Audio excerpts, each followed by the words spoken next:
नमस्कार दोस्तों, राधे राधे। सबसे पहले तो मैं आप सभी का धन्यवाद करता हूँ कि मैंने जो वीडियो पूर्व में बनाया उसके लिए आप लोगों का बहुत प्यार मिला और मेरा उत्साहवर्धन हुआ और मेरे भी मन में ऐसा हुआ कि मुझे करना चाहिए था। और एक मेरे बहुत ही अजीज पेशेंट है, मित्र भी कह सकते हैं, देहरादून से हैं और कुछ बाहरी लोग भी हैं। सबका कहना है कि मैं एक शुगर पे वीडियो बनाऊं और शुगर के बारे में आप लोगों को कोई ऐसी दवा बताऊं जो काफ़ी कारगर हो। तो दोस्तों, शुगर एक ऐसा विषय है कि उसके लिए काफ़ी समय चाहिए। उसके बारे में बताने के लिए कितने टाइप का शुगर होता है, क्या क्या रीज़न है, लेकिन फिर भी मैं छोटे समय मैंने कम समय में ही आप लोगों को शुगर के बारे में कुछ बताना चाहूँगा और एक बहुत ही बेहतरीन दवा आप लोगों को मैं बताऊँगा। ये ऐसी निरापद औषधि है कि यदि आप इसे लेते हैं तो काफ़ी फायदेमंद होगा। और दोस्तों, शुगर एक ऐसी मधुमेह एक ऐसी बीमारी है जो जिसके लिए कुछ रूल रेगुलेशन बने हुए हैं। यूट्यूब पे तो बहुत सारे लोग तरह तरह की बातें बताते हैं कि मैं शुगर को जड़ से ठीक कर दूंगा, ये कर दूंगा, वो कर दूंगा। संभवतः सबकी अपनी अपनी विचारधारा है, लेकिन एक बात तो मैं भी बोलूंगा आप लोग से, जितना भयावह इसे बनाया गया है, आयुर्वेद और हेमोपैथ में काफी कुछ संभावनाएं हैं। और मैं क्या बताऊं इस बारे में, मैं अपना अनुभव बता रहा हूं कि बहुत सारे पेशेंट लोगों पर मैंने जो योग मैं आपको बता रहा हूं, इसका प्रमुख घटक यही है, मैंने यूज किया है और काफ़ी लोगों में सुधार हुआ है। तो दोस्तों, कारण मैं बताऊं कि शुगर होने का क्या कारण है, तो बहुत सारे कारण हैं।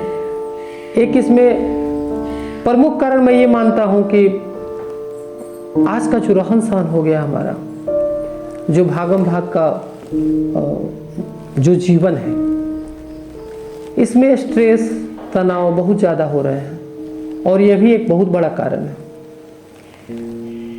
यदि शरीर की बात करूं शुगर होने के पहले, तो एक प्रमुख में एक ये जो मैं बोल रहा हूं ये मेरा अपना अनुभव है, मेरा शोध है, पुराने पेशेंट लोग को जो मैं ट्रीट किया हूं। यदि 100 मरीज मैं देख रहा हूं तो 100 मरीज में से मुझे लगता है कि लगभग 70-80% यानी 70-80 मरीज कॉन्स्टिपेशन के शिकार होते हैं। शुरुआत में कॉन्स्टिपेशन ही उनका कारण रहा है। तो मैं सबसे पहले मरीज को, जिसको भी मैं दवाई देता हूँ, तो उसके आहार विहार में कुछ सुधार कराता हूँ, कॉन्स्टिपेशन उसका ठीक करता हूँ और फिर मैं उस तथ्य तक जाता हूँ, शुगर क्यों हुआ, इसके क्या कारण रहे हैं। और मित्रों, मैं ये बात आप लोगों को बताना चाहता हूँ और पूरे विश्वास के साथ कहता हूं कि एक अच्छे डॉक्टर से आप दिखाएं हेमोपैथ,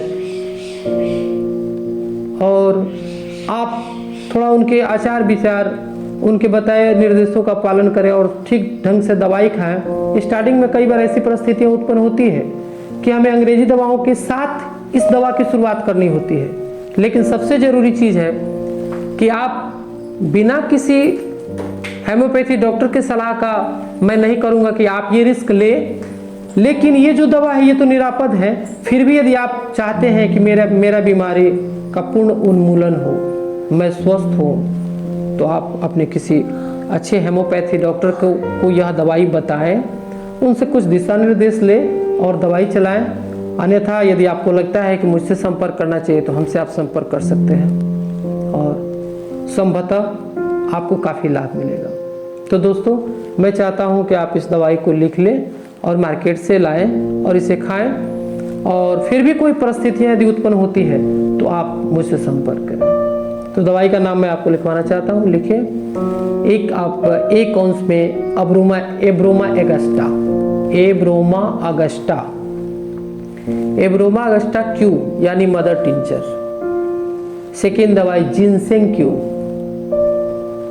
और तीसरा दवाई अल्फा क्यू।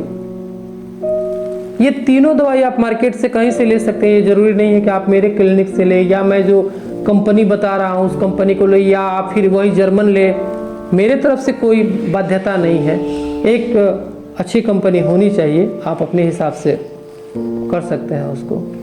और तीनों दवा को एक बड़ी शीशी में डाल लें और उसमें से 20-20 बूंद दवा सुबह दोपहर शाम खाएं और निगरानी रखें, अपने जो डायबिटिक है पेशेंट उसकी निगरानी रखें। खास करके शुगर में टाइप 1 वालों के लिए कुछ ज़्यादा ही ध्यान देने की बात होती है। फिर भी दोस्तों मैं यही कहूँगा कि आप इस दवाई को ले, आपको काफ़ी राहत मिलेगा।